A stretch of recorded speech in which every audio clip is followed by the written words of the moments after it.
Hello and welcome to the Team Improve Fitness podcast. And today it's really special because I have not one, but two IFBB Pro Bikini athletes.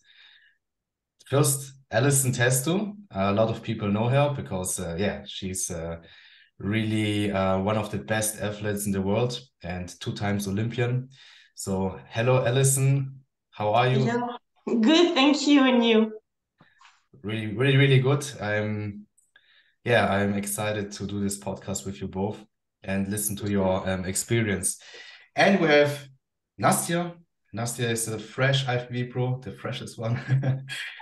She got her pro card November in Alicante. Yes, yes. Hello together. Hello. So really nice that you both have the time, took your time to come here.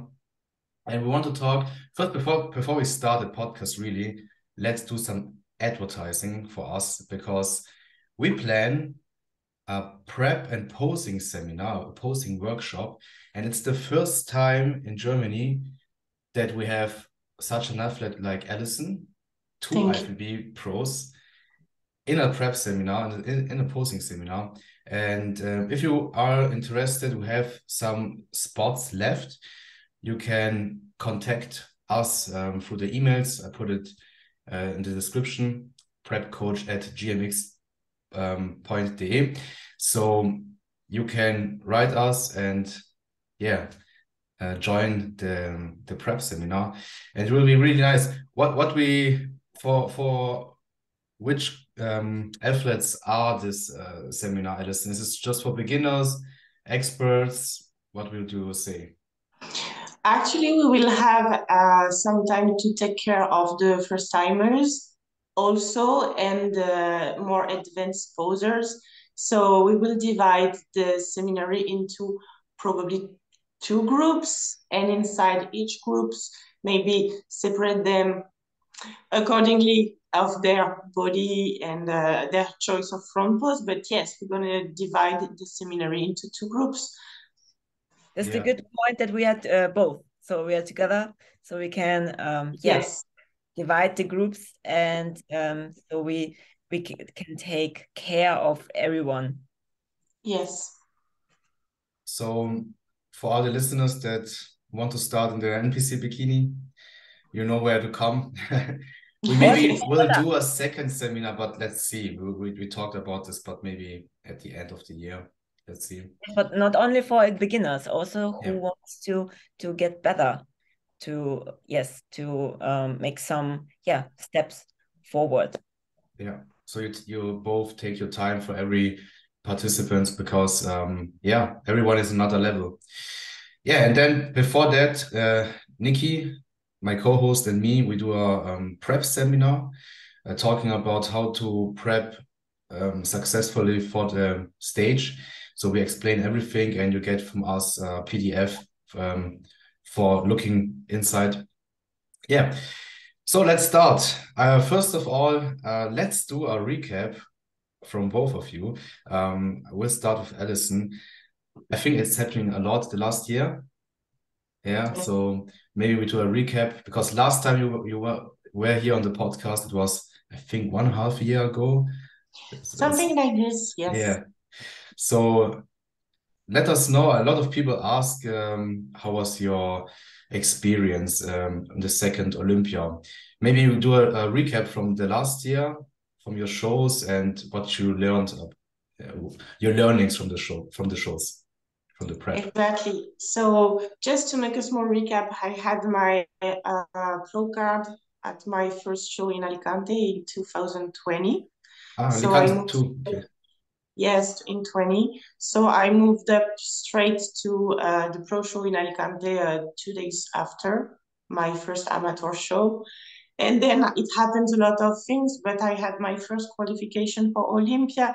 It was in Alicante 1 year after. So I won the pro show there. But right before winning my pass for my first Olympia, I was judged over condition and too muscular in Mr. Big in Portugal. So the point is that I have to adjust in only 4 weeks my shape from from the beginning with the diet, with the ice creams and stuff that you probably follow on Instagram. So yes, it has been a 4 weeks change, and I went on stage. It was in October, the first Olympia during the COVID, and I placed 12th. So actually was very good. And my feedback was that I needed more fullness on stage because I was not too conditioned, but maybe just conditioned enough, but not full enough. So I needed more roundness in glutes and more shoulders. So I tried to correct that. And I went to a VLS Prague, so my first post Olympia, and I won my second pass for the Olympia 2022. And then in Romania, but the shape was decreasing, I finished second. And then I had my breast surgery. And when I started again to train, my coach allowed me to train upper body again. And then my competition after my breast augmentation was the Arnold Classic Ohio. And I went over condition and over muscular again. So the point is that after that, I decided to go to USA to do the Pittsburgh Pro and New York Pro, just to try different shapes to see what the American judges wanted me to look like. And they really like actually the Pittsburgh Pro shape. They put me in 6th position right after India Polino, Janet, Lorelai, and I don't remember who else, but yes, it was just closer, but still I was missing a tiny little bit of condition.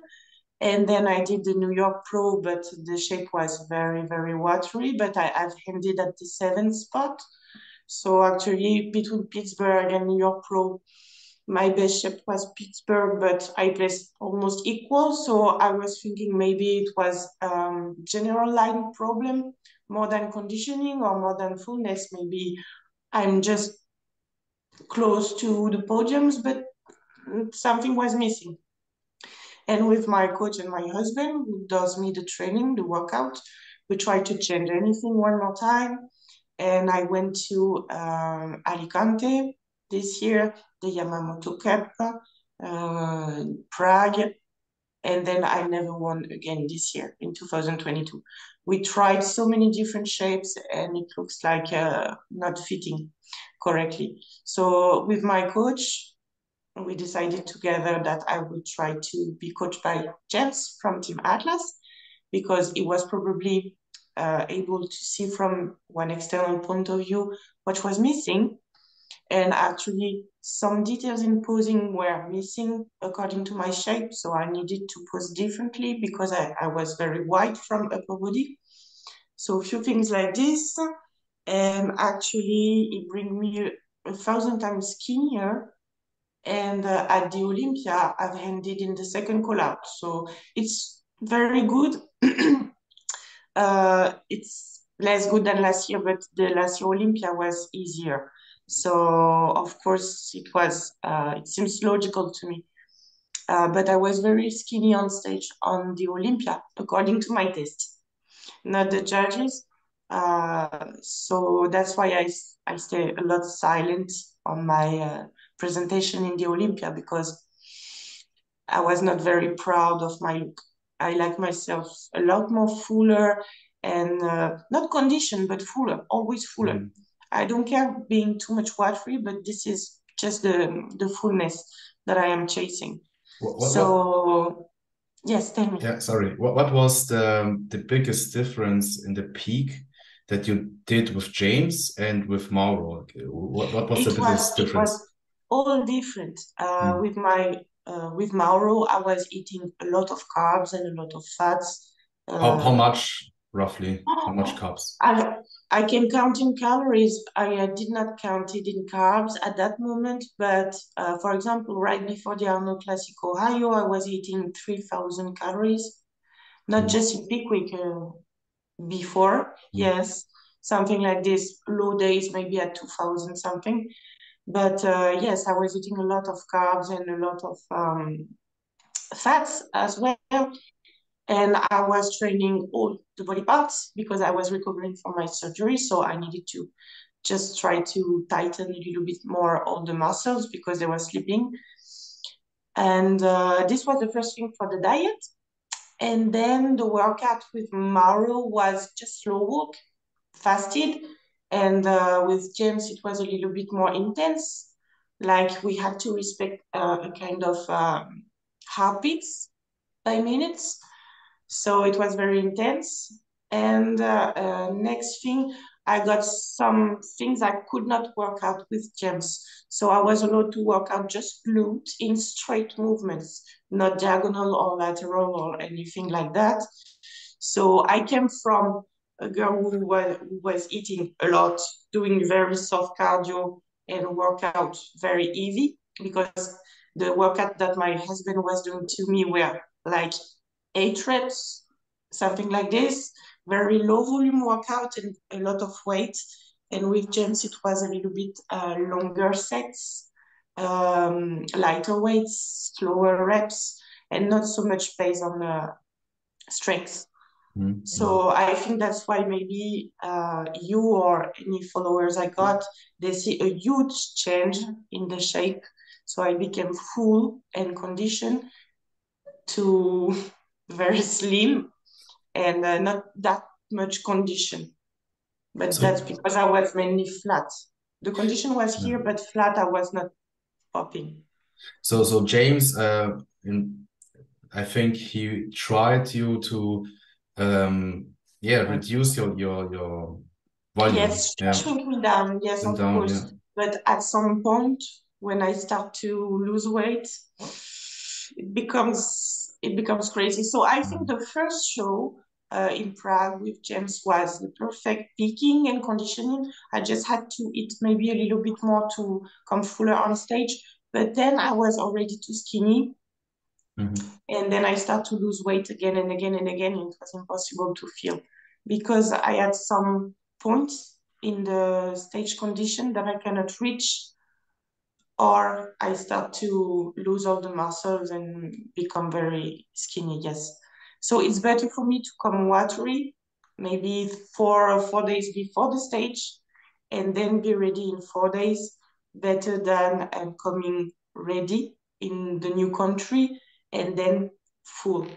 I have a question, maybe. After like you tried so many peakings, like with your coach now and James as well. So can you say now, okay, I have now maybe roughly imagination, what is your peaking? Like, yes. So you say, okay, I feel like Allison and I'm full, and what kind of peaking is it? So in fact, the best pick we did, I think it was for the Yamamoto Cup in France. So it was not too big, it was conditioned, it was not too watery as well. So I just think we have to maintain everything equal before the peak week. Don't change anything, the salt, water, the same. But just if I start becoming maybe a little bit too conditioned in the last few days, just increase the fats and stop cardio. It was the only thing we did with Mauro before the Yamamoto, and it was actually working very well. And I did it not on purpose in the Arnold, Ohio, but in the prejudging, I was too conditioned and flat, but it was not looking so good. But between the prejudging in the morning and the finals, my Mauro told me eat what you want. So I ate one cookie, one muffin, and a lot of fats, like 250 grams of peanut butter between prejudging and finals. And actually, the shape was 1,000 times better in finals. Not enough because it was still too conditioned, but I see a huge change between the morning and the evening. So I think the fats are the best option, but at the last minute. So your stomach is still really tiny, but just at the last minute. If we put the fats a little bit too much in advance, I cannot go to the toilet. So it has to be maybe a day before.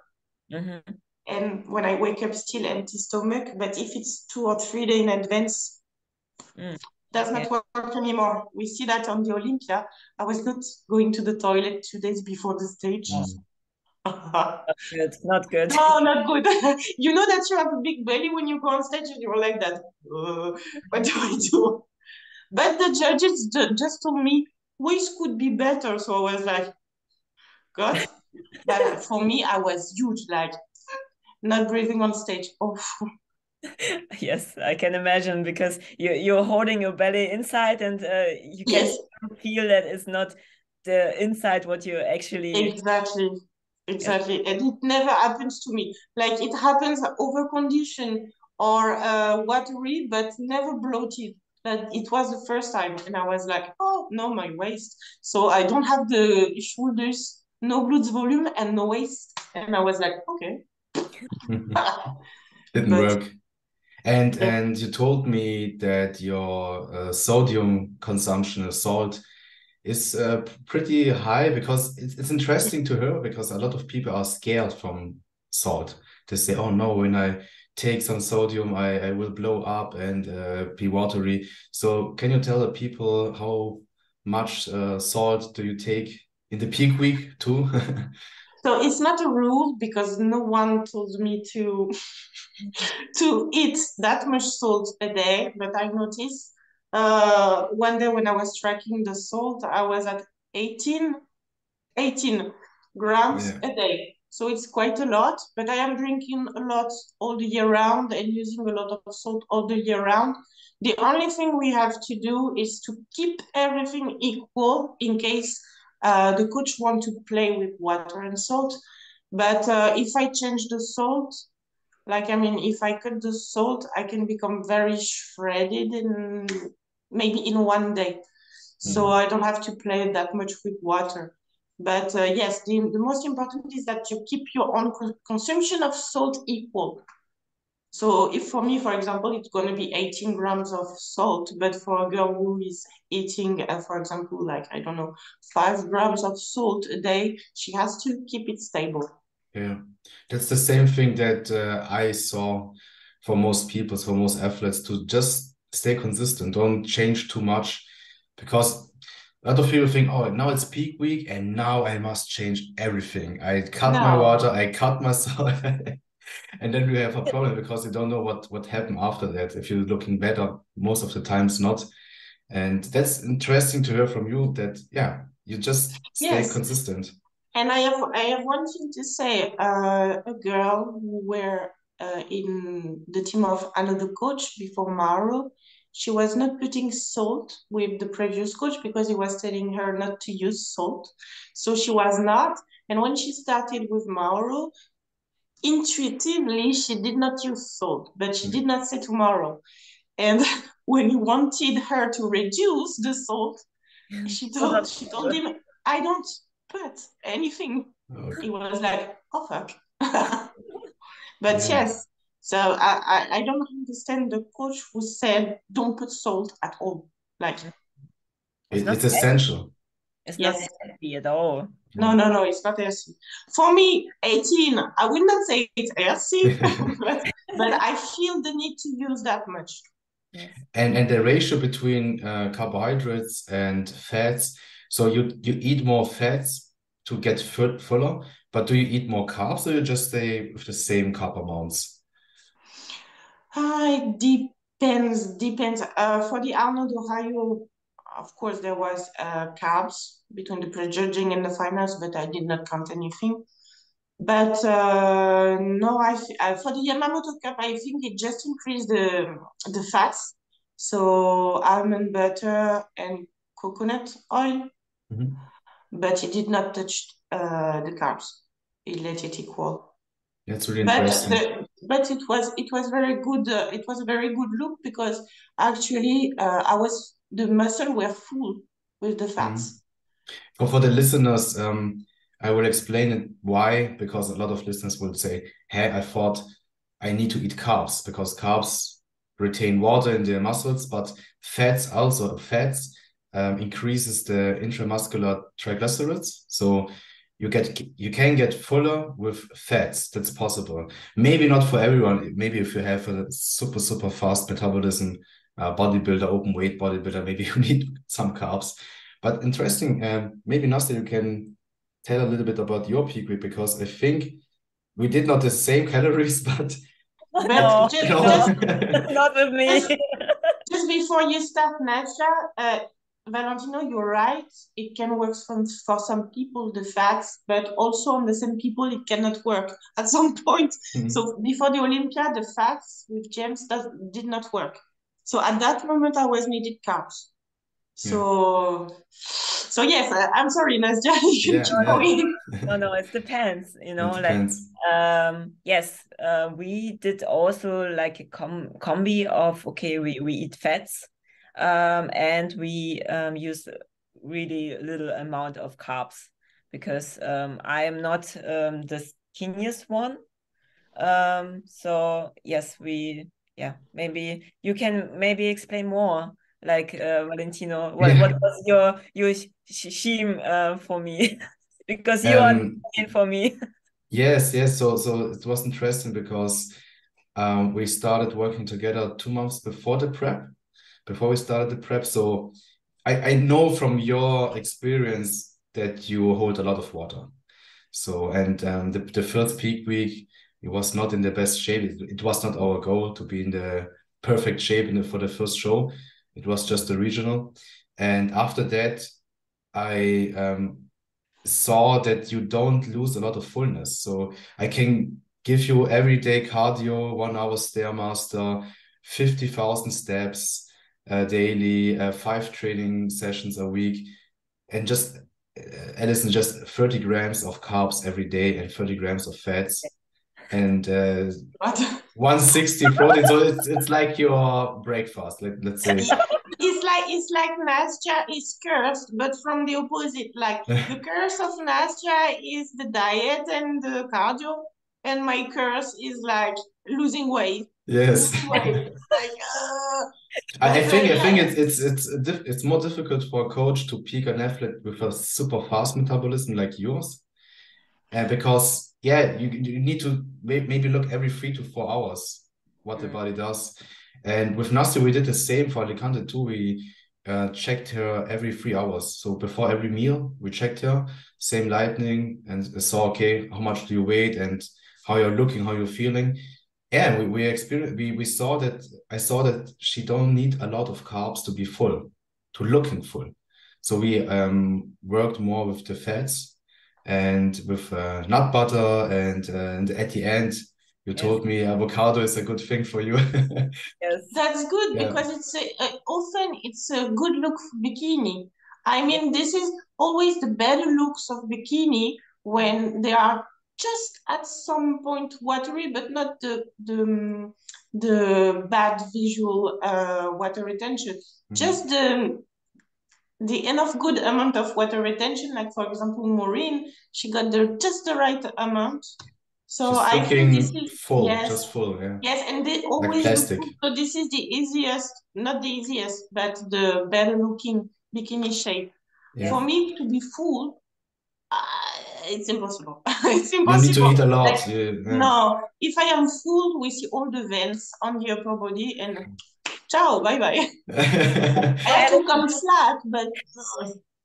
Allison, if you would do my peaking, you will be like maybe like in yes, we just have to switch for one day and experience live the life of the other. Yes, but because Valentino and I we never saw me really flat. Even I was like 1 month, like only 30 grams of carbs, 1 month, 1 hour per day, Stairmaster, like cardio, and 15,000 steps, and I was never really flat. If I just a little bit train and salt water, I was full again. Like, it's a little bit magic sometimes, because I was my dream. My dream for the glutes. This is my dream because like I wake up one day and I am like, where are my glutes? Like, my glutes. Yeah, you see the difference more. I told Nastja sometimes, so some days before the shows, send me an update after your training. so really flat, and she was full. So you're looking full. I don't know if you need some carbs. The only time we ate carbs was yeah, to Alicante a little bit more, because she was more active. We was walking and training, and then the day the after winning the pro card, we ate some more carbs. And do you remember after you were winning your pro card in Alicante, what do you ate after that for the next day? Yes, I did a mistake. We did a mistake. My coach told me to eat a burger. Oh, and I was bloated, but not that much that the last Olympia, but I was bloated. But like my shape explode because the goal to reach the pro card was to bring me flat, dry but flat, to be at the same level than amateur athlete because I was already in pro division in elite pro. So I just have to hide for 1 minute the muscles. But when I eat the burger, I became huge. And even Emilio told me you have to. You can go to figure. Yeah, a bit smaller. Yeah, we thought about eating a burger too, but then I decided it was so late. I decided come eat some cream of rice and some nut butter and go to sleep. Sorry, Safe. No, but it's better because now I learned the lesson. Always choose a carb which is safe. Safe, yes, because never, if you like for 6 months you never ate a burger because of prep, and then you eat something crazy. Of course, your micro biome yes is not for this prepared, you know, and this is not. No, yes, for sure. But my hope was also the same because one day before I get pro, I was asking him like, "Oh, can I eat a burger?" because I had a craving of burger, and then ice cream, and I'm like, "Oh." No, but he did very good because anyway in Alicante you don't have any place to eat a decent burger. Like they are all fast food. Yes.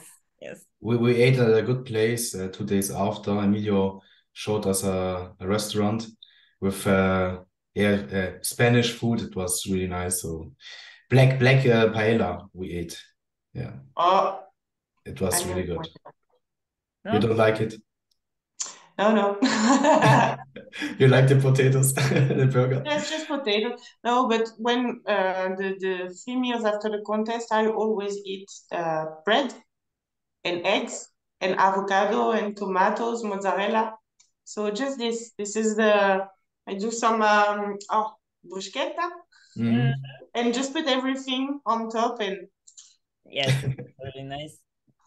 Yeah, it's really nice. So after you, another recap, after you get pro, you and Mauro, what was the feedback from the judges after the pro show? You need to get bigger, fuller, more conditioned, because sometimes I would say right now, if you get your pro card, you already have the body to be able to compete in the front from the pros. You can be top 5.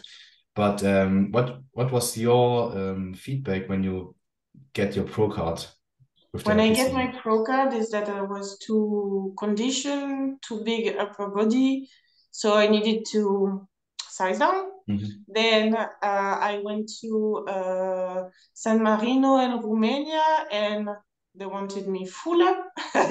So then I went fuller in Mr. Big in Portugal, and Emilio said too big glutes. And too much condition, too much shoulders, too much everything. So size down, hide the muscles a bit. So I did eat the ice cream for 4 weeks before Alicante 2021. And I came not watery, but very soft, like no pump, just a small cover of water over the muscle. And Bill, the judge said, perfect, perfect condition. Who was the head judge? Bill Sibila. It's a perfect condition in Alicante 2021. This is also the same judge who gave me the pro card in Alicante 2020. And then when I went to Olympia, they said to me, need fuller shoulder, fuller glutes. So I went just a bit fuller for Prague, and I won Prague. And then Romania, and they told me the feedback of Romania when Ashley finished first. I don't remember. I don't remember. No, I don't remember that feedback. I think I don't have the feedback for this one. But Ashley Cadvaso won, and I finished second. And and the Arnold Ohio, too much condition, too much shoulders, too much volume. So you have to reduce. What do you think? It's a thing of who you're competing with? It's a thing of where do you compete? In Europe, maybe it's another judging than in USA. What is your opinion? Because it seems strange that everyone is telling you another thing. Because it can't be that your conditioning is so much different every time. No, yes, it is. Yes, it's you mean it's it is. If I do like a kind of photo montage, I never have the same shape. It's crazy. Why is this? Never. This? Well, what's your opinion? Why do you can't be more consistent with the shape? Is the problem because you have such a fast metabolism, or yeah? Yes, the problem is that we try to change according to the feedback of the judges. So we try to bring something else to see what works the best. But the point is that when we bring a new shape, something else is not matching. So I don't know yet what is the best version for me. According to my test, would be the Arnold Classic Ohio, because not about condition, but because of ratio. I like it better. Condition could have been a little bit less, but no, that's because we change everything every time. So because my metabolism adapts very fast, I can like become upper dominant very fast, and 3 weeks after lower dominant, because I just have to stop upper and just train hardcore the lower and eat carbs, and it can change completely. So I don't know, but yes, the judging is different in Europe, and yes, the judging is different. What's the difference? Yes, what is the? I noticed the difference, but not because of the judges, because of the lineup.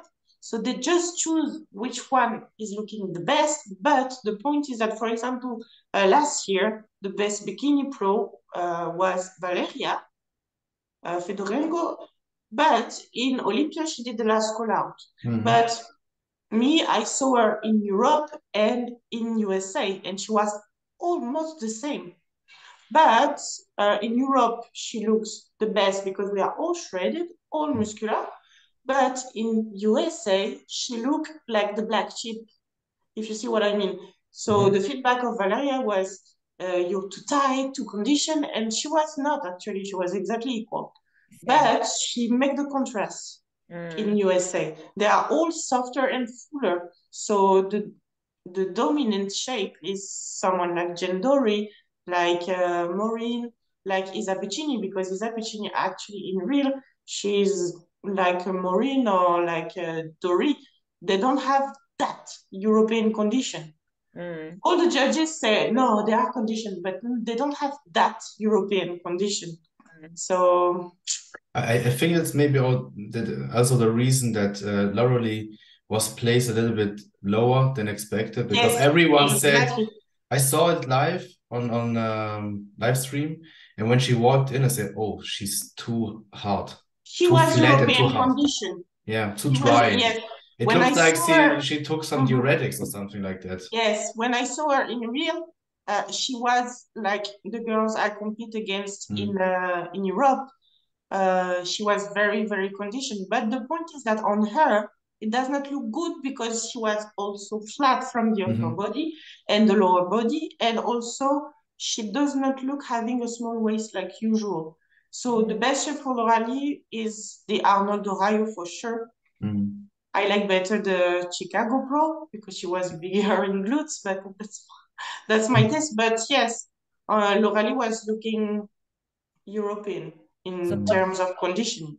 Yeah, so what can we say for our listeners? So to be the, like, it depends with who you're competing, and so you have to match the, like, Durchschnitt? The average. Yes. Average conditioning, but still the bikini look. So exactly. In fact, you have to find what looks the best on you, but hitting all the boxes of the category. The point is that a lot of girls look better with less condition, and you have few girls that look better with bigger condition. Like, for example, Daraja. If for example, Daraja comes soft, she don't look that good than usual. And she was, I think, 1 week before she lost to Phoebe, or Yes. 2 weeks before, I think. And then yes, she was a little bit soft. I saw the pictures. And then her coach Paul gave her 2 times a day a cardio, so they will do hardcore cardio every day and bring her down some pounds, and then she looked, like you said, perfect for her body, for her physique. Yes. Yeah. But the feedback of Daraja was the hamstrings are too shredded. Too shredded. And the point is that if she was softer, she lose in front of Phoebe. So the best look for Daraja is the one of the Olympia, but now she has to be patient to climb the top. I think the point is that if you try to bring a shape that does not look good to you, you will go back in the classification. So the best is to bring your best, keeping the X frame also, and just be patient and compete and compete and compete. For example, Ivana is the best example of the consistency, because actually I know Ivana since the Elite Pro. The shape of Ivana is equal every time. The only thing which differs is the makeup sometimes, the haircut, and the color of the bikini. But Ivana is someone who has the same shape all the way long. Yes. But Ivana finished very bad last year Olympia. I think was maybe before the last call out or something like this. And with the same shape, just the consistency in competing, now she was 13 at the Olympia. So she's climbing slowly to the top. And that's a question for me, because we talked to Emilio the day after the show, and he said to us, because he asked, "What's the plan for Nastja now?" And I say, "Hey, let's do an improvement season. Let's build some muscles, because the judges said you need a little bit more upper glutes, so we need some time." And he told us, "No, don't don't wait too much." And I think it's more, when you get pro, I have the feeling you need to show yourself more in the shows to place better, because they know where you are. And yeah, what's your opinion, Allison, about this? It's different to the amateur. My opinion is that, as you said, Nastja is always full. So the point is that if you go in the off season with a small surplus in calorie, maybe she's gonna grow. And the point is that if she stay away from the stage just a bit too long, maybe she's gonna grow the upper glutes, okay, but maybe the rest of the muscles. And maybe the next time she's gonna come on stage, maybe she's gonna be too round, if you see what I mean. So the best is to try to improve the upper glutes without changing too much the shape as well, without being too deep in the off season, just staying a bit over the stage condition and compete and compete and compete as often as she can. Because the point is that if you just focus on changing the weakness, then maybe she's gonna have another weakness, and the judge always has something to say. That's 100% for sure. Like you once you got too much shoulders, once you stop it, you got not enough shoulders. So the best is to bring the best ratio, not too much condition, and force the judges to remember you. Yeah. Because Ivana is the best example. She did not change anything, but in San Marino in 2020, all the judges were saying she was wellness, because she got short glutes and very square glutes and condition. but she always come almost the same. I never see any big difference in the shape of Ivana. We saw her backstage warming up. She's done some Romanian deadlifts with the resistant bands, and I told Nastja, hey, look at her. You can saw her striations in the glutes. She was Yes. so lean, but on the stage she don't flex. She just stays there relaxed. Yeah. Exactly. But so your opinion is, if you go pro and you don't, if you're pro, so you're on a pro level, don't rest too much, don't change too much, just a little bit, because you needed some time off to recover. And that's always for me the struggle as a coach. Okay, how much recovery do you need? And how much time do you need to be the next time better? But also don't wait too much that the judges forget about you. The point is that I always think first about the health. So I will always advise you to cut at least maybe 3 or 4 months from the stage in off season, because that's what I'm doing. And that's why when I do my blood analysis, everything is always good because I take enough time to rest. But the point is that when I come back, the first contest after my off, I am way too huge, always. And the point is that this is risky because you are way too fresh, if you see what I mean. So way too full and round and big muscles. And most of the time you come strong. This is your best shape of the year, but you still have to reduce them. So finally, for the recovery is good, but then to fit the criteria, this is maybe better the second show after the off season because you are smaller and tired, so the shape looks just a tiny bit flatter. Yeah. But how long do you normally take off, let's say, improvement season? Normally, how long the last 2 years do you take off until you start prep again? Some months? The last year, no, I did not take anything. The last time I did a real off season, it was in 2021 before the Mr. Big. So even before my first qualification for the Olympia. So I came huge in Mr. Big, like very huge. And I was doing my checking and I was looking skinny on the check-in. Like the weight was not so different than usual, but when I came on stage, I was way too big. Like on the images and video, we don't realize, but I was too big, like crazy. So it was the last time I did the off season. Then at the end of 2021 season, I did my breast surgery. So I stayed almost stage lean in off season. And then I received the invitation for the Arnold Ohio. So I just had 10 weeks to prepare for the Arnold Ohio. And I was at 3 weeks post-surgery. Crazy. So I was like, oh my God, I will never make it. I will never make it. And so it was, yes, I did not take off season.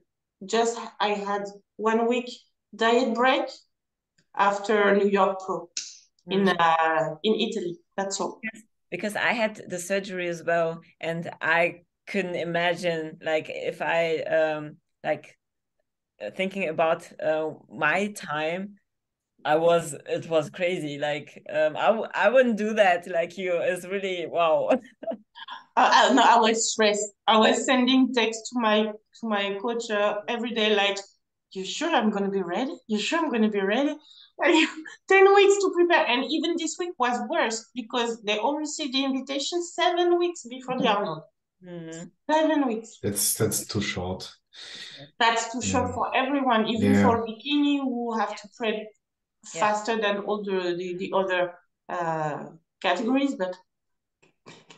So in your case, you don't need off season anymore. You just need to hold it and be healthy. What's the, after the competition, what's the goal with your coach? Getting healthy or getting stronger in the gym? Where do you shift your focus after the competition? Oh, after the contest, usually we always take some time, increase the diet, just maybe reduce the workouts for at least 1 week.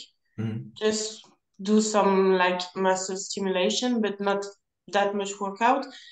Take back the periods, do blood analysis to check if everything is good, and mainly that, just start to increase back the metabolism to be comfortable before starting a new cut. So just think like this, but I never do, I know this is not so good, but I never do a reverse diet. Yeah, but maybe you don't need it. You don't need it, I think. I'm sure with the reverse diet, the shape would be better, for sure. Mm. But because I am always taking few days free after a season, so I eat anything I want to eat, like for example, cookies. Not binge eating, but just cookies. So okay, but yes, the shape would be cleaner for sure.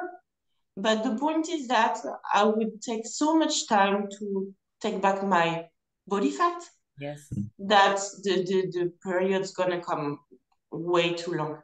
Yes. No, sometimes it's better to increase really really fast, so you shorten your time to recover to get your period back, because when you do a reverse diet, you're still in a diet, and it's for sure that your period would be later there.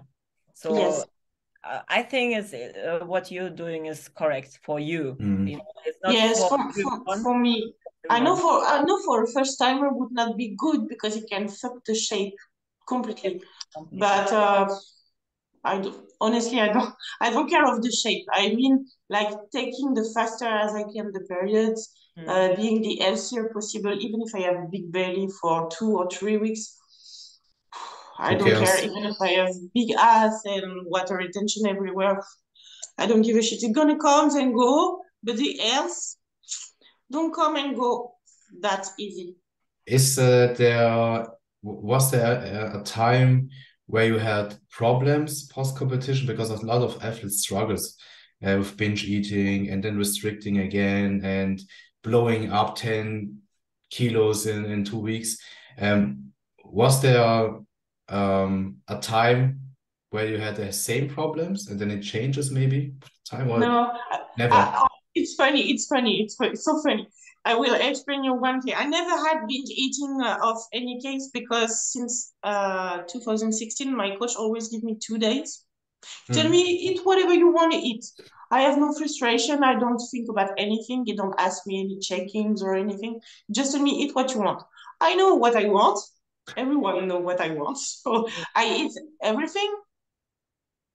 Even if I became a bull in 2 days, 2 days after I come to the diet back, and I know that it takes 3 days to see the abs again. Just a lot of water and that's all. Water. But I never binging like compulsion. I just see a cookie in the pastry and I'm like, oh, I want that. That's all. Yeah, But that's no, good. no binge eating.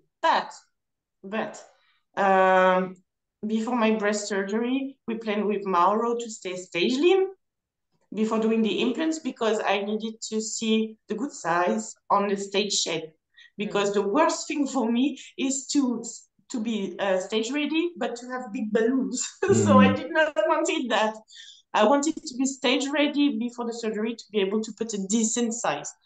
So I stayed 4 weeks stage ready after my last contest, and my hormones were telling me like you need to eat eggs and fruit and eggs and fruit. So I was just thinking about fruits, eggs, and I did not shift my diet or anything.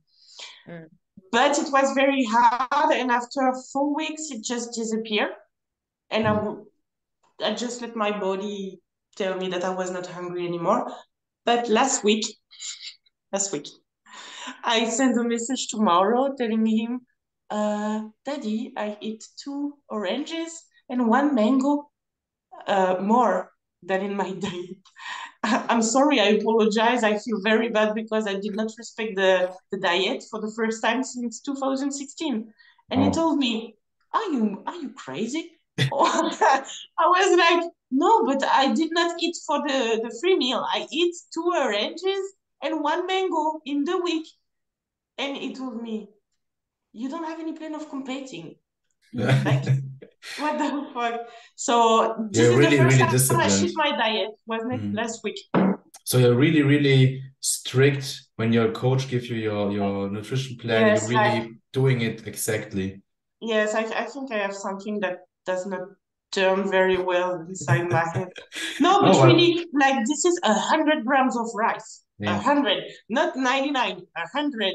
Like I'm ready to remove one piece of rice from the scale now, and like Is it difficult for you to stay strict? Because on the other side, you said, yeah, for some days after competition, you just eat your cookies. So you have not a bad relationship with the food. It's just no. you're more really disciplined.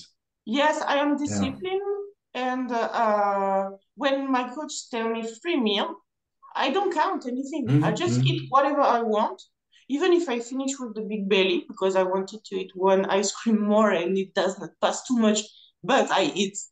But no, I don't feel Yeah, that's any good. compulsive eating. Do But you, do you would last week, say do you would say that in the bikini category there are a lot of athletes, pro athletes too, that are having problems with eating or with the Like yes, relationship, yes, binge a eating? lot, a Yeah. lot. I think there is different categories of problem. There are the girls who were in kind of anorexia before starting bodybuilding, who change this anorexia into orthorexia, like the control of over clean eating, never do free meal or anything. That's a kind of eating disorder also. Or never wanted to bulk or have enough season because they want to see the shred or the gears. So they are like, this is a kind of anorexia, but inside the bikini division. And you have the other part of bikini who does not have a very fast metabolism, who have to suffer a lot during the prep. The prep are very long. So I can understand that when they are a little bit more free, they binge. This is not my case because I eat so much in peak week that I You're don't already want, full. Yeah. no, I don't want to eat bad things too much also. But Because you're a lot hungry. of girls don't have that fast metabolism. So I can understand the binge. But the point is that sometimes this is not a disease. This is just the hormone speaking to you for 3 or 4 weeks post contest. That's the thing I experienced. I just had my satiety Satiety. satiety again this week only, Ah, okay. and I lost it since Vegas. So last week with my two oranges and mango, this was just my body speaking to me. I want fructose. I want I want something, but now Gone. not anymore. Done. So I think this is just the hormones. They have to be patient. Don't try to eat the world after the contest. Just wait 4 or 5 weeks post show, and then you can maybe reintroduce free meals because the hormones will not speak to you anymore. Yeah, yeah. How are you doing, Nastja? Because now you're 2 months post competition. You are you went to holiday, and in comparison to maybe 1 week post competition and now, do you feel now better with your satiety, your hunger levels? It's getting better, or how are you It's feeling? getting better, but when Allison told like there's the other side who has not that good metabolism and have to suffer. So I'm this one girl Yeah. because I just like 3 months just 1,000 calories. So afterwards I have to be really really disciplined, and it's really hard because after the competition phase I'm really really hungry. Like it's like I eat something and I'm never really really full, like I can still eat something and I'm not satisfied because, and it's still the same, like I just ate like 60 grams of oats and berries, and so it's still I can eat more. So I'm still at the point when I have to say to myself, okay, I can't eat more, even if I want it. But it's getting better. For me was really what was really good working for me was in the holidays. So I gave me some rules. So I'm just eating breakfast and dinner, and just maybe one protein shake in a at the lunch, and that's it. But now when I came back to try to eat like my 4 or 5 meals, so it was really it was this change of okay, 2 big meals to like 5 little meals when I am still not satisfied after my meal. This was a little bit hard for me, but it's now it's getting better. So yeah. Do you think doing now you still do some off-season cardio? Do you think Yes, it's helping a little bit because you burn a little bit more calories so you can eat a little bit more? of course, because like I'm working at home office, so I'm sitting along. So if I would like I have Fitbit, and if I don't do cardio and I have rest day and I just make like 8,000 steps, and this 8,000 steps I have to go outside extra to to do my steps. So, and my Fitbit says like I'm burning just like 1,450 without cardio, and it's really, really small amount. And with this amount of calories, I would never be satisfied at all. Like, so I think it's really, really helping. All right. So for the listeners, that's interesting because from metabolism standards aspects, you're both pros, but you're both totally different. One can eat, and yeah, and the other one needs to still do cardio, watching the calories a lot. Allison, do you still do cardio or nothing? Yes, but when I Yeah. did the switch between James and Mauro, with James I was at 125 ppm per minute. So my daily cardio was 1 hour 15. So for high intensity cardio, it's very long, 1 hour 15. So you are sweating like, but we went with Mauro with an increasing of the diet of maybe 200 calories. I was at 2,500 calories with James for the off season, and I went up, so I am something like 2,700 calories.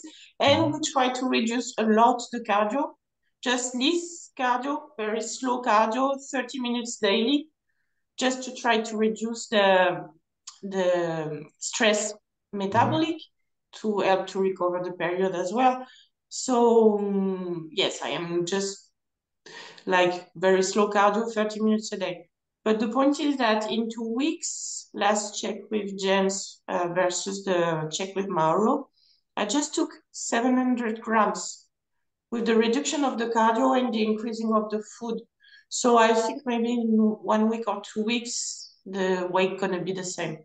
And then we will be able to increase. But now it's different as I am trying to move to another Yeah, maybe we another can category. switch the theme now to the subject to Yes, maybe I have a question. I'm still waiting for the right moment. When you're talking about, yeah, I went to this competition, the feedback was that, and we changed, and then the other competition, and every time you have to change something. So what was your motivation to keep forwards? So never not giving up, because sometimes like when you're talking about, I was like, oh my gosh, it's so many competitions, and you never gave up and say, oh, it's doesn't make sense. And so what was your motivation to keep up, to trying still to fit in this division? And Yes. maybe you can go to like the switch to what is your decision now after the whole process. So yes, it could have affect me, all the feedbacks of the judges, change that, change that. But the point is that I was not angry. I was just taking maybe 1 week away from the stage, then watching again my video and was thinking, okay, they were right. Okay, so yes, but I just don't look at myself straight after the contest because I am not objective, nor me, nor my coach. But when I just stop watching anything and watch again, I am like, okay, they were right. So now I am hungry for coming better. But the point is that when I see that was the point of my decision. When I see my worst shape placing almost equal at the Olympia that the shape I like, I was like, there is no point. Like, it should have been something on me that they don't like, and that's all, and it's okay. Like, I am not Laurelie, I am not Maureen, so it's me who don't fit their taste. I am not like Daraja climbing to the top. I am staying equal whatever I do. So it's about me. It's maybe my face, or there is something that they don't like, or maybe there is an asymmetry on my shape that makes me go down in the classification. But there is something on me that does not fit their taste. And I was like, maybe it's useless to change everything because whatever you do, it's always equal. And even sometimes with your worst shape, you do better than with the shape you feel better inside. So you look like, for example, a sheep. You don't do good posing, you don't smile too much on stage, but you place better than when you feel so comfortable inside your shape. I just make the balance between the inner happiness and the trophies. And no Alicante, Prague, or any victory I've had make me be as proud as what I feel inside. It's a bit hard to understand, but the point is that my salary does not come from competitions. It comes from all my business on Instagram. And the point is that if someone don't feel inspired by me, I will not earn money. So the point is that I was inspiring more girls when I was posing the way I like, when I was presenting the shape I like. When, for example, I was posting picture of my shoulders, I got so many good feedbacks. But when I post a picture of my ass, like the other bikini girls, I don't have a lot of likes or anything. People are following me for my upper body since ages. So if you remove that, you remove my incomes. Yeah, that's another thing that I want to talk with you. But before we talk about earning money as a pro athlete, so you make now the switch. A lot of people ask on Instagram, where do you want to go and what's your plan now for the next couple of years? I don't know. I don't know. I know we spoke about that last time. So honestly, the official speech I would make for the people listening to us is that I don't know. I wish I could try to build a physique looking like wellness, but I know the size and the density is due to other factors as well that I don't want to do.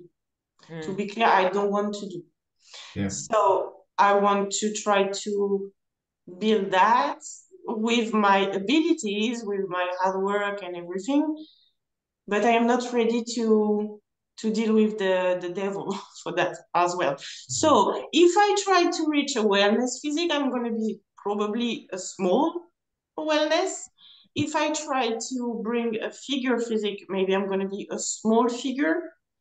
Or if I don't succeed to look like a figure or wellness, I'm going to go back to bikini, but I'm going to be a big bikini. Yeah. So honestly, I don't know what's going to be the switch, but I just, my body leads me where it wants to go. I know it's not wellness intentionally. I know it does not want to go wellness. You want to go figure for sure. So I just have to because you're more you have a hard look too, if you want. Yes, and I am long and slim, and I have small joints as well. So I am not petite, but wide structure, but not thick. I have not the type of thick legs. Even if I am very fat, I will never look fat. Yeah, yeah. See me, you will always think, oh my God, she's still slim. But the point is that, so my body wants figure, so I have to train maybe once every week or once every 2 weeks, the upper body, everything included, if I want to look like a figure. Like a wellness. Yeah. So it will be for interesting, now, yeah, to see. For now, I am targeting wellness because I really want to grow from the legs and the glutes. Because you like because I like big glutes. But we never know if, for example, this is very small for wellness. Maybe this would be the good size and legs and glutes for figure. So we will just have to balance for figure. So let's see. But honestly, I just want to feel good inside my body. So shoulders, back, glutes, and big legs and small waist. And let's see where, like this, I go with the wind.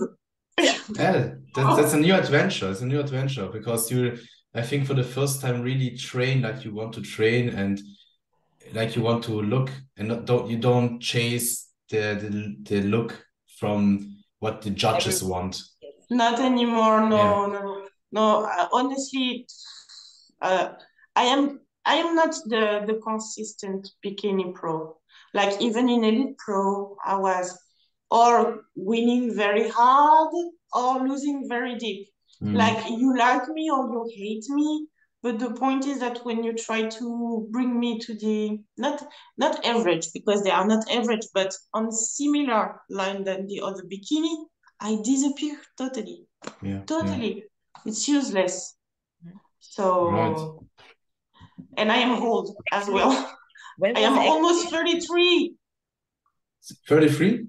Yes, almost. But you know, I think if you still have the drive to compete or to get better, I think that's not the age that you that's slow down. No. But that's why I tell you that I don't want to force the shape. Because I mean you know Erin Stern. She was a figure athlete. She was, I think, 2 times figure Olympia. Then she take a long pause from competitions. She comes back as a bikini. So I think it's possible. Yes, but figure. Yes, but true. But figure at that time it was bikini of now. Yeah. No, but it's crazy. Even the men's physique. Like they look like they look like the natural competition of beginners. Yes. Because the men's physique Olympia, and now they are just like huge. Classic physique. Yeah, there's some men's physique, or a lot of men's physique athletes are bigger and heavier than the classic physique because they don't have a weight cap.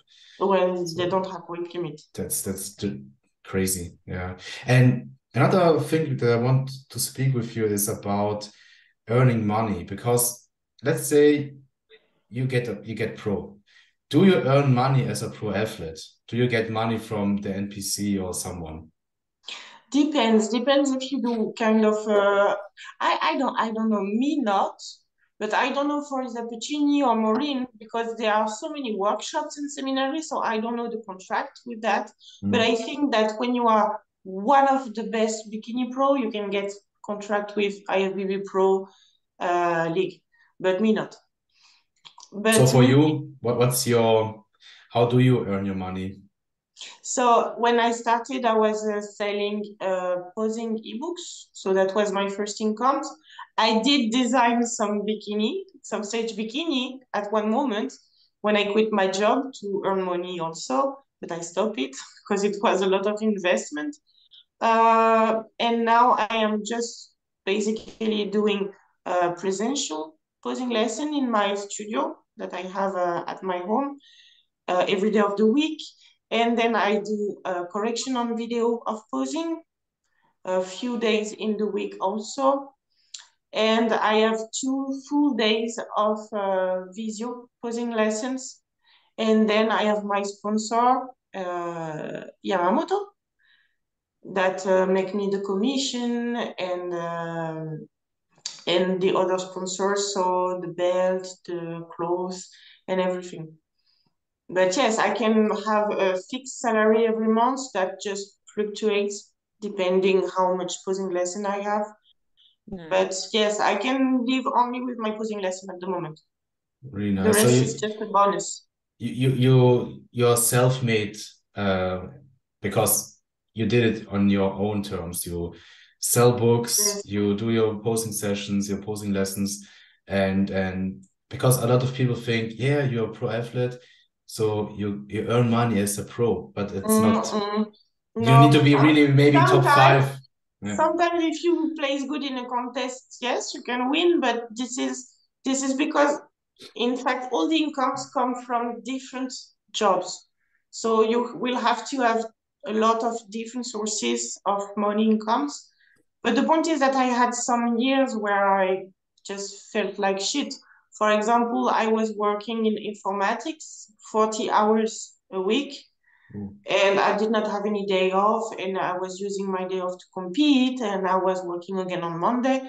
I did that during 3 years, and then I decided to quit my job because I start to see that the ebooks only and the beginning of my posing lesson in IFBB, the other federation, it was working. So I quit, and I did not have enough money to pay my rent also. So my mom decided to help me. So because we quit the job at the same time with my husband, no one could pay the rent. So we came to my mom's house, renting the small house, still paying her the rent, the monthly rent, but very small amount. And then we move our house, sorry. We changed the house, and I am still paying the rent to my mom, but now it's bigger. So yes, I had a bit of help also, but now I can say that I am self-made with mommy.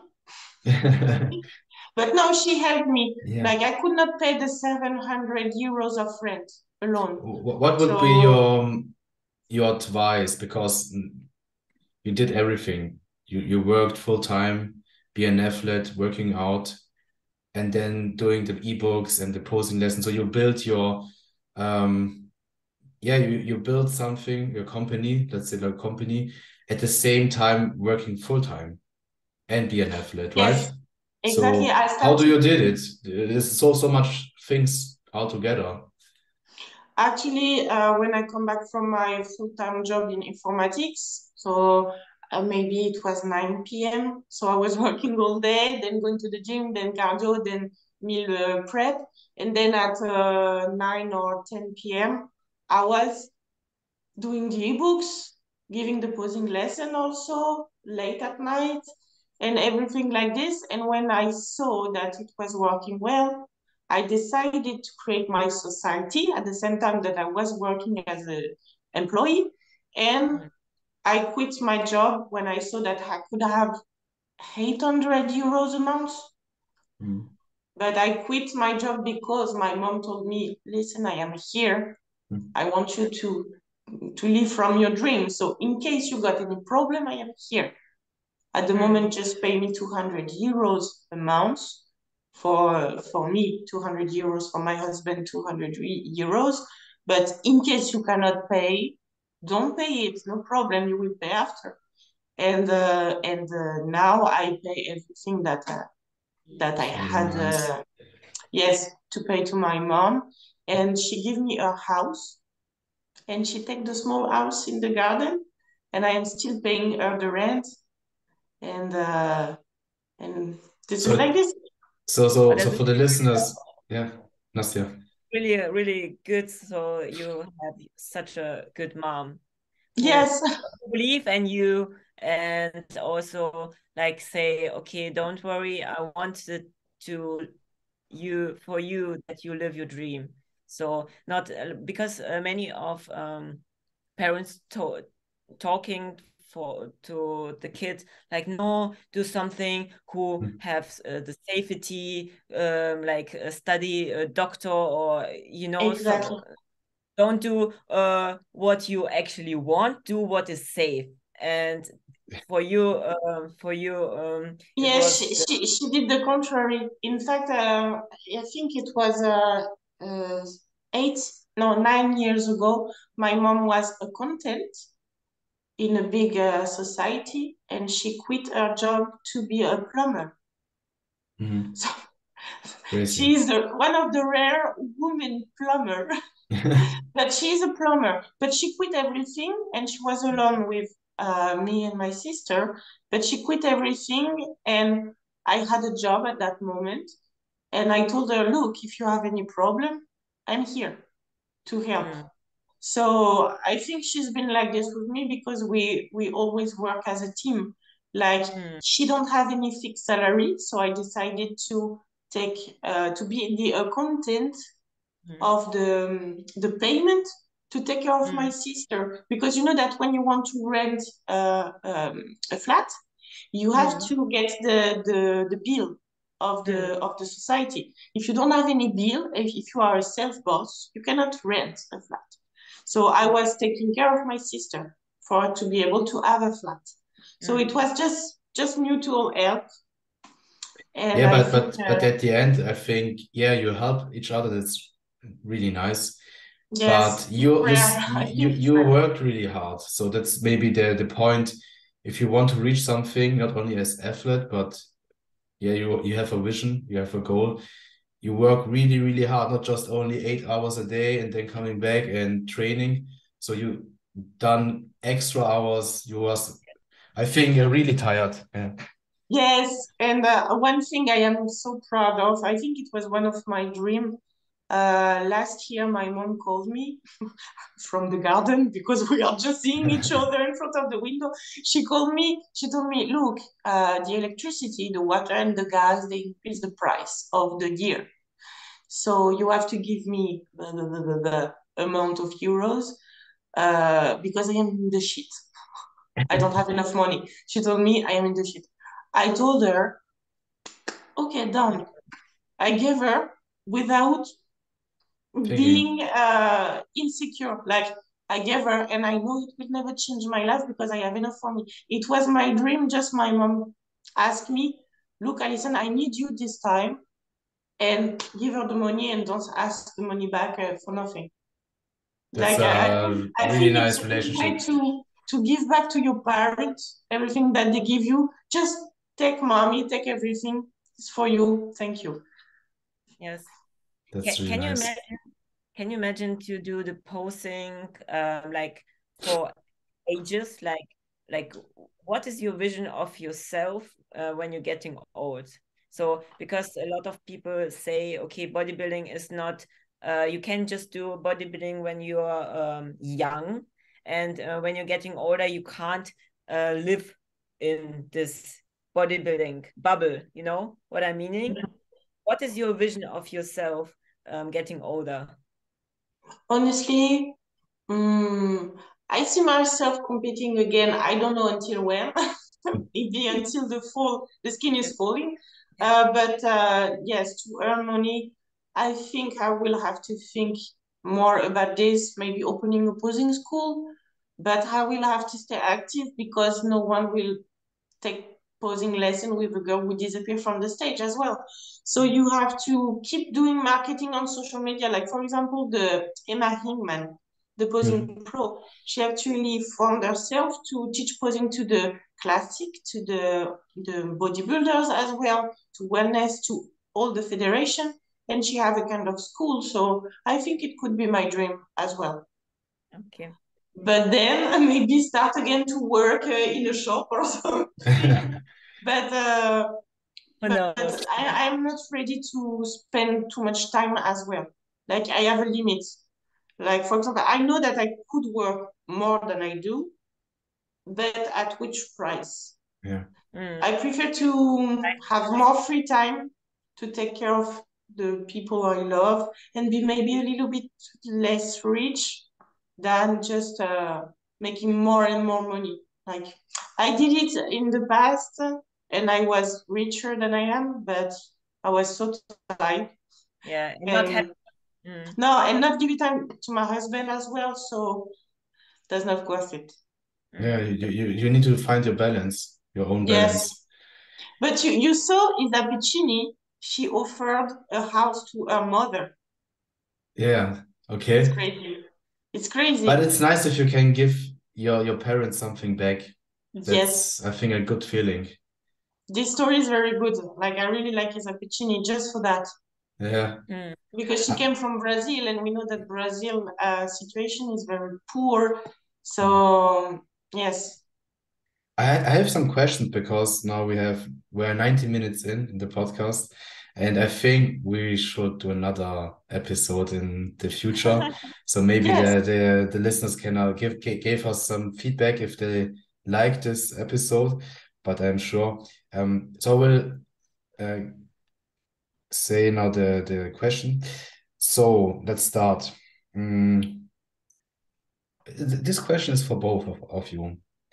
Do you have a tradition pre-stage before stepping on stage? Nastja, you first. Actually, I'm trying to relax, and I'm a person who can give my energy, my inner energy, really quick to other, and then I'm really tired. So I'm actually extrovert, but at some point I'm introvert. So if I'm in a big group, I'm really, really fast tired because I'm giving my energy to my people around me. So before stage, I have to keep myself in me. So I'm trying to don't speak too much to others. Even like some people maybe say I'm like arrogant because of that, but no, I need my time to keep my energy inside of me. Afterwards, I don't care at all. But before the stage, I have to try to be me by myself. And after before stage, maybe to concentrate to feel my muscle when I'm pumping up. And before the stage, I'm thinking about my favorite music. So I'm in the mood of dancing, like when I was a teeny and go clubbing. So I'm really fun and want to dance and move my booty. And when I'm going before stage, I'm the one who is doing like that. And dance a little bit to go in this mood of happy. And because I'm happy and I'm thinking inside of me something, and then I'm walking with this emotion to the stage to have the fun. And never I'm trying never to think negative, so I'm always thinking positive. Or my posing will be perfect, it will be really fun, and like this. And with this smile, I'm going out. This is my tradition. And it shows on the stage. Yes. Yes. And you, Edison, do you have a tradition? I don't know if it's a tradition, but I am a mess. Okay. I stopped bringing the carpet and the blankets because I don't put my ass on it. I'm just like toilets outside, backstage, toilets outside, backstage. I am just making a kind of triangle, running everywhere. I don't even know why, but I am just like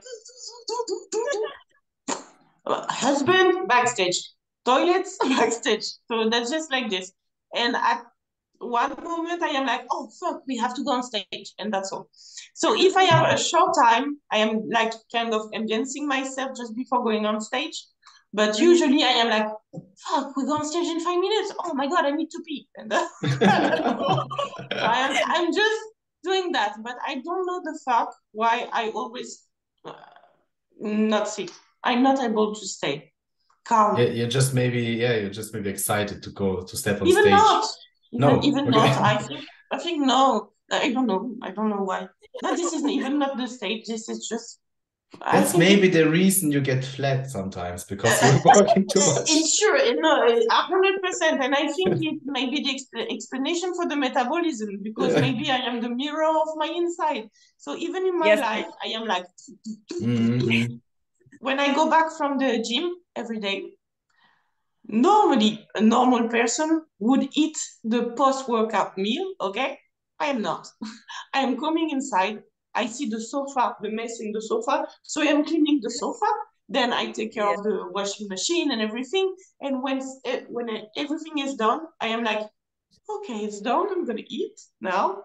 But no, I am just all the time. Burning no, all the time. I don't understand. I look like crazy.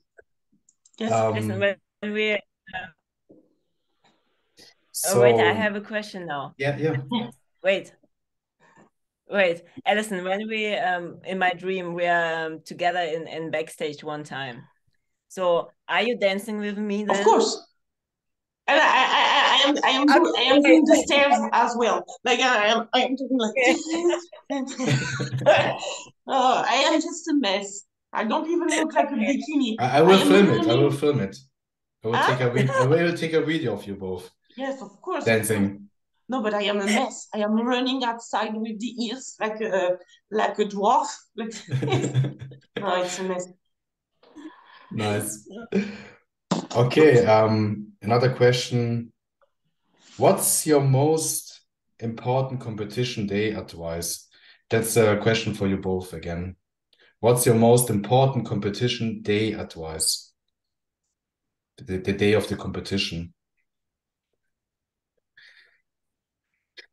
I think I have two things: to keep calm and never stressed, like don't to overthink things. So just calm down and think of the homework is done.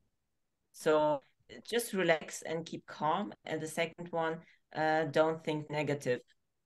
Like it's the same, but just to be at this moment and don't overthink too much. So just to relax and be in this moment and just enjoy this moment. Because sometimes if you're not in this moment and overthinking something and the day is going like suck, and then you're like, oh, how was the day? I don't know anymore, because you was not in this moment. So just because we're doing this prep for moment, and if you don't relate the moment, it's really, really sad.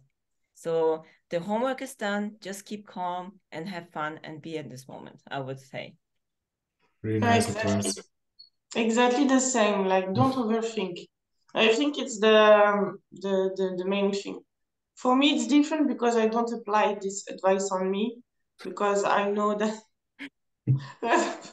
I advise the other to do that, but for me, no, because the point is that when I feel not good enough or negative, this is when I win the competition, because I don't like myself. I don't like myself, but this is often the better shape for bikini. So before Alicante, for example, I was crying every day. Oh, that's so sad. So I was overthinking. So for the ladies who struggle having a bikini shape like me, if you feel bad, that's maybe a good sign. But for the other ladies, don't overthink. And yes, just be proud of the way, because the way is more important than the final destination. Because the final destination will stay anyway a subjective decision. So this is the most important. If you are proud of your weight, if you did not cheat your diet, and you congratulate yourself for this, so you are victorious. That's the only thing. Because you will always be very good for someone and very bad for someone else. So that's my first advice. But stay objective as well. Because a lot of people think they are perfect, and all the commentary and the feedbacks don't just pass ahead of the head. But yes, just do your best and be proud of the journey. That's all. Really nice. Maybe a last question. It's this questions comes a lot about performance enhancing drugs, opinions about PEDs, if they are necessary to compete in the Olympia as a bikini athlete. So, do you think, Allison, it's mandatory to take some stuff, or do you think it's possible to go Olympia and place well or go to the Olympia? I think it can depend on many things. I will not say it's mandatory because that's not true. There's a lot of athletes who don't need that, but also the level is that much condition, and it's a mix between condition and fullness, and this is hardly reachable naturally. Or you got the fullness or you got the condition, but this is very rare that naturally you got both. So first of all, that's the most important. So for all the first timers, they have to understand that 99% of the ladies at the Olympia are not natural, even if they have a natural look. The natural look does not make the protocol, of course, because it would be so easy then to see who is doing what. But yes, the fuller and more conditioned shape are not often the more enhanced or vice versa. But this is reachable outside naturally.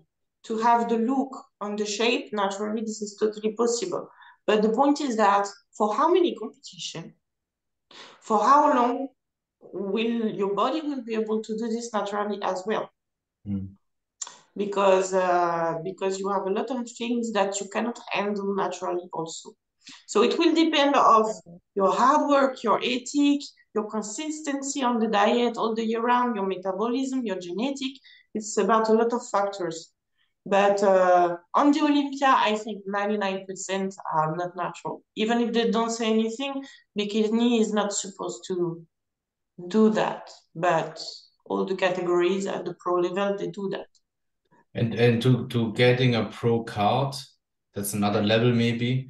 Do you think it's the same, like going on the stage, on the Olympia stage? I would say because America bikini and European bikini, they look different. I would say that in America it's easier naturally, but in Europe it's a little bit more complicated because the girls they are looking big and full and dry, so it's a little bit harder. But the level is going down a bit. For the pro qualifiers also, because I think every very big competitors, they already got the pro card. So the level is a little bit easier and they got also the master pro qualifier. So you got a more capacity to get a pro card naturally the last year. Yeah, interesting. But depending on the competition also, because you have small competition with weaker lineup and you have very huge competition with some girls trying to get the pro card since ages. So it's very, very hard to say. But I think for the look, it's reachable. Now I have to see how long the shape on a natural lady can last. Yeah, in my opinion, the bikini class is the most fair class because you don't need a huge amount of muscle. So if you don't have a bad genetic and a bad structure, I think you can really go really, really high without taking any stuff. But I'm the same opinion on the highest levels when everyone has good genetics and everyone is working hard and smart. It makes a difference if you have a little bit of help or not. Yes, but it depends also because lately I've seen that a lot of coaches saying that they got natural athletes. In fact, they don't. In fact, so there's a lot of bullshit as well in both sides. There's a lot of bullshit, so we never know. But 100% trust that, for example, Lona Dunbar is natural because she's conditioned, but not that much conditioned, but not full. So she got the natural look, but we never know because a lot of girls to get this look have to. So we never know, but I truly believe that. But for example, and that's very good. But if I look at Daraja, I would never believe anything because she look full, she look dry, she look developed, she look conditioned. So if you have a superiority in genetic like this, you can say everything you want. No one will trust you anymore. Yeah.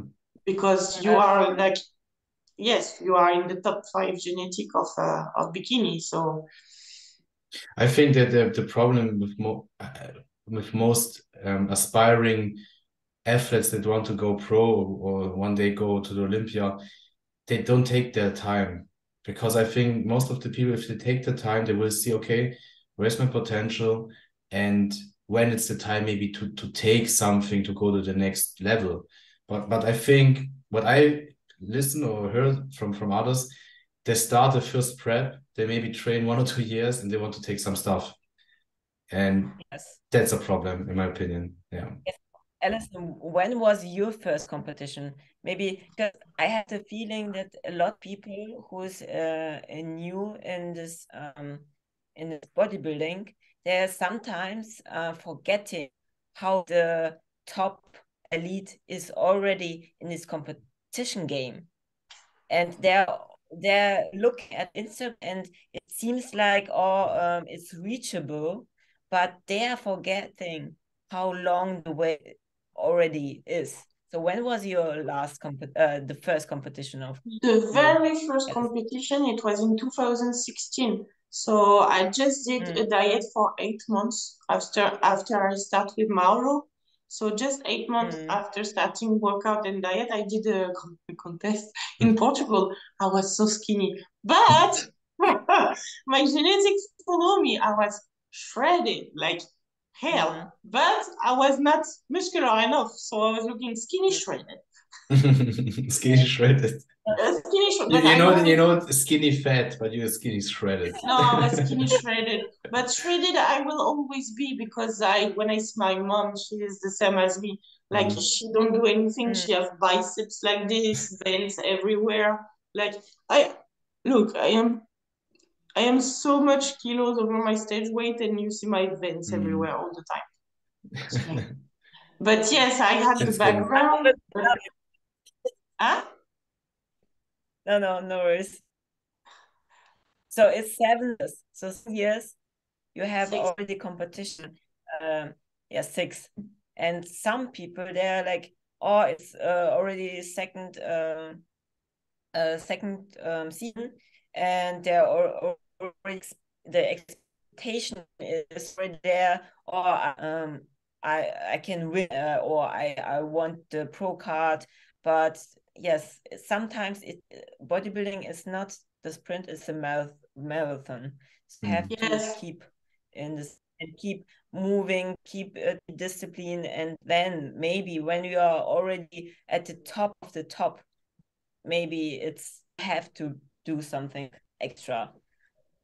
What I wanted to say is that this is obviously because of social media as well. When I started, the Instagram was very not that much active as today. Now all the new athletes, they want to become pro because they want their picture with the medal and the smile and the tanning. But when I started bodybuilding, the bikini looked like shit. It was clearly not bikini like now. The bikini has no style. They got like a kind of necklace on the side. The posing was shit. It was not an industry like today. And the point is that people think that because you did not expose yourself on social media, you were not working out or dieting. But the point is that the only break I did to my diet was last week after 6 years of bodybuilding. A lot of ladies, they just do the diet before the contest. And that's the point. They need to act like pros. and just wait their time to come. This is only after my 4th year of training that I start seeing the muscle separation on my legs. After 4 years, I start to see a division. But before, I was not like, I don't seem having muscles on the leg, just basic quadriceps. It's the same thing like for the male bodybuilders, because to build a Olympia worth physique, you need at least 10 years. Maybe for bikini, a little bit less, but it's the same approach. You need to be consistent. And like you both are, I know Nastja too, you need to be disciplined and have a pro mindset in the off season, or I like to say improvement season too. So be consistent over not months, not just only during the prep, but during the years, and then you get better and better, and you can reach your full potential. So that's that's a pro mindset. And you heard this here, our dear listeners, what to do to reach the top. And yeah, so I would say we close the podcast. It's nearly 2 hours, but Yes. it was really fun. I think, what are you eating now, Allison? Potatoes again? No. Bread and eggs. Oh, nice. That's Yes. that's good. And Twice you, a day. and you, Nastja, do you have some calories left? No. Oh, Oh, okay. you work on macros in off season. Yes. Yes. Good. We work with macros and just nutrition plan the last days to keep the stomach flat. Oh, so Yeah, it all works the good. all the preps you are in flexible dieting. I did not know. Yes. Because at my first competition season, I had a plan and it was really hard for me. I had big cravings because I ate just only the things were on the plan, and I had cravings of healthy food, but only because there wasn't at the plan. So for me, it's working better to eat whatever I want, like not whatever, it had to be fit macros, have a good nutrition, like a lot of vitamins and everything. But to don't be too strict, because for me, I'm always hungry. So if I do a strict plan, it's really, really hard to consistently after the competition. So I did not know. I did not know. Good. Me, I am just following like stupid idiot. It's interesting because both is Yeah. working. I had another athlete last year. She was competing the first time in NPC. She won some good shows, and we did the same. I gave her a nutrition plan, and it worked not so good for your head. You know, Steffi. I had to talk about Steffi. And then we switched back to macros, and she was fine. So it's interesting. Everyone is different. Me, it's the contrary. It's the contrary. Mauro gives me only one meal per day where I can choose my carbs and fats and protein. But this meal messed my mind because I spent 1 hour choosing in my brain first what I want to eat and then try to adapt like this. So I am just becoming crazy and crazy, like because I open a window to think to what I want to eat. But the point is that I know what I want to eat. I want to eat exactly the same thing that all the day because I like chicken and rice. So or it's chicken fitting. potatoes or yes. So I just put this flexible meal into a fixed meal. Like I didn't buy myself. I calculated in bread and eggs. So I am just eating the same every day. Bread, eggs. Like this. It's easy. It's easier for your head. So that's maybe. Yes. I have athletes. They say the same. They say, please give me a nutrition program, even in the off season. They know this. It's better for them. So I'm fine with them. I don't have this thing. Yeah, everyone should do the same approach. what is working for you. For sure, you need your principles. So you need to eat your protein, your carbs, the right amounts, the nutrition timing. Last question, maybe. Do you have do you look at your nutrition timing for what you eat before training, during training, something after training? Yes, I have in my strict plan. So I got the same in prep and off season, just the quantity change. But I am always like on nutrition plan all the year round. But yes, I have to eat my first meal at least in the 2 first hours when I wake up. This is the rule. So I let maybe my time to wake up, drink my coffee, blah blah blah. But I have to eat my pre-workout meal 1 hour before. I have to eat my post-workout 30 to 1 hour after, and then the rest is every 2.5, 3 hours. So I have 6 meals a day. So I just respect the order and everything.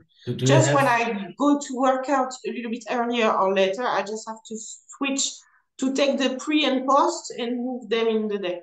But do you have any intra-workout nutrition like EAAs or not now. In prep, yes. I have EAA, but now I don't have. No. Yeah, interesting. All right. So I would say we stopped it now. It was a really interesting talk, roundtable. I hope we can repeat it another day.